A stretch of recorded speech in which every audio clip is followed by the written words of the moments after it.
Bonjour, je vais reprendre mon cours de gestion du personnel. J'en arrive maintenant à mon chapitre 3 consacré au recrutement.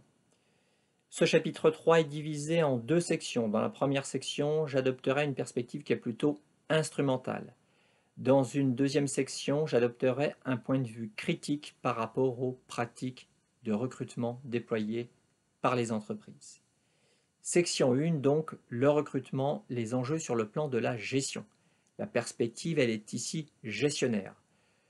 Je m'appuierai durant cette section principalement sur un texte qui est pour moi un texte de référence, c'est l'article La pratique du recrutement écrit par Pierre Loire. Vous trouverez cet article dans l'Encyclopédie des ressources humaines paru chez Vuibert. Dans ce texte, Pierre Loire critique l'approche instrumentale du recrutement qui est adoptée par beaucoup d'auteurs, que cela soit des consultants ou des universitaires comme Martori et Crozet par exemple.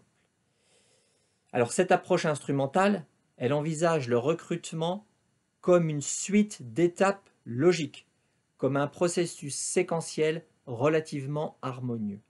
Or, nous dit Pierre Loire, le recrutement, c'est dans la pratique une démarche assez tâtonnante. C'est un processus complexe dont la qualité va dépendre d'une suite de choix partiels. L'auteur s'appuie en fait sur la théorie de la rationalité limitée d'Herbert Simon, le grand économiste Herbert Simon, pour fonder son point de vue. Revenons quelques instants sur la théorie de Simon. L'individu qui doit prendre une décision, selon Simon, dispose toujours d'une information partielle et opte toujours pour une solution qui lui paraît un tant soit peu satisfaisante à un instant T. L'individu n'a jamais la possibilité d'opter pour une solution qui serait optimale, faute de temps, faute de compétences, faute d'informations. La rationalité n'est donc jamais optimale, la rationalité est toujours limitée pour Simon. C'est évidemment une critique forte de l'homo economicus. Revenons au recrutement et à Pierre Loire. Pierre Loire nous fait remarquer que lors d'un recrutement, les choix et les arbitrages qui sont faits par les acteurs qui sont partie prenante dans ce processus de recrutement sont en fait le résultat d'une combinaison. Il s'agit en fait d'une combinaison d'acteurs qui ont souvent des objectifs différents.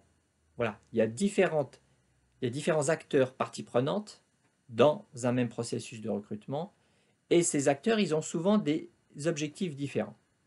En cela, Loire rejoint l'analyse stratégique des organisations de Crozier et Friedberg. Il s'intéresse aux relations de pouvoir. Prenons un exemple. On peut par exemple recruter pour s'attacher de nouvelles compétences, parce qu'en interne, nous ne disposons pas de suffisamment de compétences, ou il y a un déficit de compétences sur telle ou telle activité. On peut recruter aussi pour répondre à un besoin très précis, par exemple un surcroît d'activité. On a besoin de recruter pour faire face à ce pic d'activité. On peut recruter aussi pour amener du sang neuf dans l'entreprise, en vue par exemple de faire évoluer la culture de l'entreprise. Ou encore, on peut recruter pour augmenter sa sphère d'influence dans l'organisation. Voilà autant de motifs différents. Vous voyez qu'il peut y avoir plusieurs acteurs partie prenante dans le processus de recrutement. Chaque acteur peut avoir ses propres objectifs. J'en arrive maintenant au grand 1, toujours dans cette section 1. Le grand 1 s'intitule « Les grands choix de gestion ». Il y a en fait, nous dit Pierre Loire, 3 grands choix de gestion à travers le processus de recrutement. Recruter ou non, ça va dépendre des effectifs, premièrement. Deuxièmement, recruter en interne ou en externe. Ça dépend du type de marché du travail. Et puis troisièmement, recruter institutionnellement ou contractuellement. Recruter institutionnellement, c'est-à-dire par rapport à l'entreprise, ou recruter contractuellement par rapport aux emplois. Nous allons passer en revue ces grands choix de gestion et nous allons commencer par le 1.1, le premier grand choix de gestion, à savoir recruter ou non. Une des décisions essentielles est d'admettre ou non un besoin de recruter. Cela suppose en amont plusieurs choses. Il y a 3 choses qui me semblent importantes. Je m'appuie là toujours sur la réflexion de Pierre Loire. Tout d'abord, recruter, cela suppose que l'on ait une connaissance fine des emplois et des missions qui sont utiles au bon fonctionnement de l'organisation. Certaines missions et tâches sont-elles vraiment nécessaires?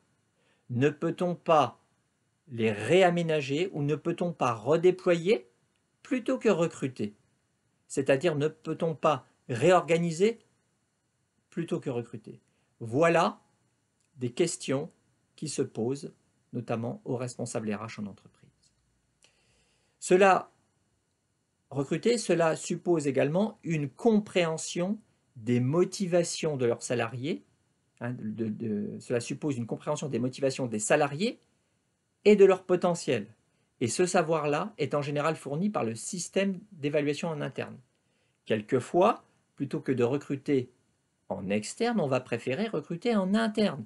Tout dépend des salariés, de leur motivation, de leur envie, de leur désir, de leurs possibilités, de leurs compétences. Et puis, recruter en externe, cela suppose une prospective des évolutions probables de l'entreprise. Et ça, c'est un pari toujours difficile à faire. La situation que je viens de décrire, elle entraîne un certain nombre de conséquences. C'est-à-dire que pour recruter techniquement, il faut tout d'abord constater et admettre un sous-effectif dans un secteur, dans un service, dans un atelier. C'est donc bien souvent la situation de sous-effectif qui va pousser à un recrutement en interne. Politiquement, on doit assumer son choix par rapport à toutes les demandes internes.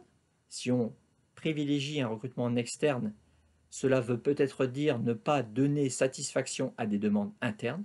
Politiquement, c'est quelque chose qu'il va falloir justifier. Et puis implicitement, on doit tenir compte des enjeux cachés derrière les justifications de recrutement données par les acteurs. Les demandeurs, les acteurs, ce sont souvent des opérationnels, des managers opérationnels, ou ça peut être aussi des organisations syndicales. Par exemple, les salariés tendent parfois à exagérer, nous dit Loire, l'insuffisance de personnel. Cela justifie notamment le combat syndical pour l'embauche, récurrent par exemple dans certaines entreprises.